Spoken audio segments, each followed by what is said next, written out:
Before we begin, I just want to give a huge shout out to all the sources I use for this video. Please check them out in the description where I've linked everything I used to create this video. Thank you and enjoy.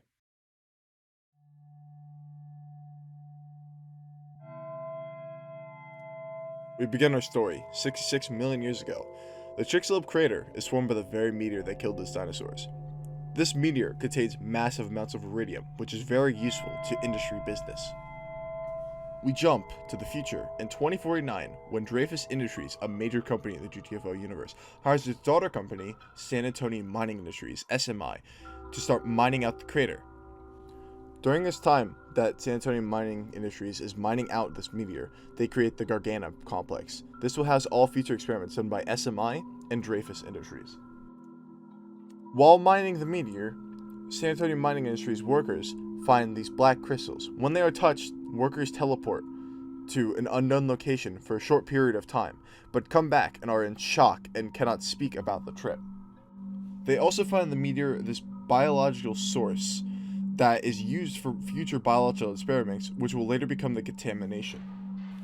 During this time, that biological mass I was talking about earlier, called the contamination, breaks out of its containment and becomes the contamination, leaking this biological flora and fauna all over the facility.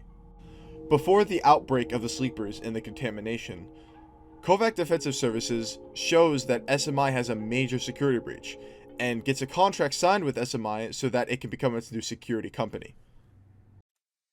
Kovac installs doors and also a non-disclosure agreement for all the workers assigned. The problem is this non-disclosure agreement makes it so that workers can't tell what's happening to the public, which eventually will be the downfall of humanity. Also, during this time, Kovac installs the Warden. The Warden is not known whether it's a program, a person, but it's just more known as an entity. In combination with the Warden, Kovac also installs Biocom, which is a security protocol system inside the complex. Around this time, Biocom detects a large biomass within the complex. In an attempt to stop it from escaping, it locks all doors and security hatches. Once all the doors have been shut and the facility has been shut down and locked, the public eye sees it as if the facility has been locked and shut down and abandoned. But in reality, all of the employees that worked in the facility were trapped inside of it, and they were eventually turned into sleepers. After some time, for an unknown reason, the Warden wakes up. We don't know who activated it or what activated it, whether it is a person or an AI program, but something woke it up. And now, it had an objective. In order to complete this objective, the Warden wakes up 4 of its prisoners from HSU pods. The 4 prisoners the Warden selects are Hackett, Woods, Dauda, and Bishop. These 4 prisoners soon come adjusted to each other very quickly, as the Warden puts them in very dangerous environments and stressful situations that they need teamwork in order to overcome. The objective of the Warden is unknown, but it makes the prisoners do its bidding by making them do rundowns, which are essentially big tasks that the Warden wants to complete in a certain amount of time.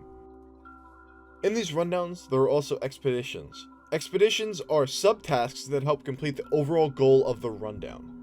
Before and after the expeditions, the prisoners are put into hydrostatic chambers that the Warden uses to store them when he does not need them. When they are needed for an expedition, they are lowered down by a hydraulic press right out of the hydrostatic units. Once they are finished with the expedition, they are put right back in the hydrostatic units and brought back up to storage. We have now completed the beginning of the GTFO lore before the rundowns. We will now move on to the lore of the rundowns, explaining what goes on during each of the rundowns.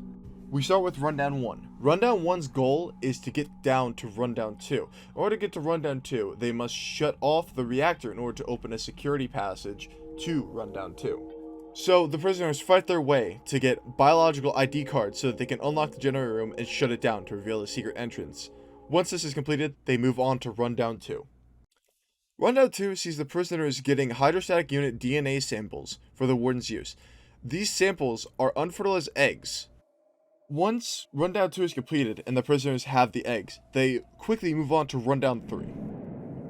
Rundown 3 is about getting the HSU DNA samples fertilized and also imprinted.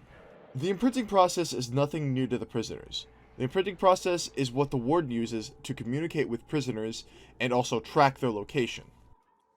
Once the fertilization and implanting process finish, Rundown 3 ends and we go into Rundown 4. Once in Rundown 4, the task of the prisoners is getting resources for the warden for his unknown objective. Once the prisoners get all the resources that the warden requests, Rundown 4 ends.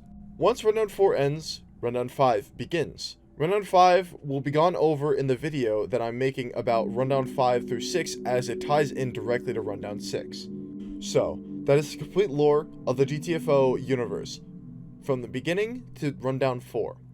I want to thank you guys all for watching. This is just a basic overview of the lore, and I will be going more in depth in Rundown 5 through 6 video that will be coming out soon. Thank you all, and have a good day.